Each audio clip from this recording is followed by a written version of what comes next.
3.25 ইঞ্চি পরিমাণ, আর হাতার বগলের লম্বায় আমি দিয়ে দিব 7.25 ইঞ্চির মতো।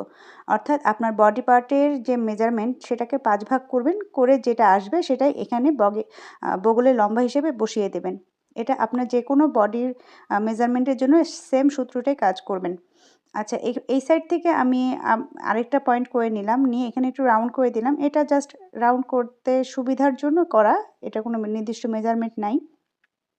এবার বগলের সাথে আমি আর্মহোলের অংশটাকে মিলিয়ে দিচ্ছি, সরি, মুহুরির অংশটাকে মিলিয়ে দিলাম। এবার প্রয়োজন অনুযায়ী কাপড় রেখে আমি পুরো হাতাটাকে কাট করে নিচ্ছি।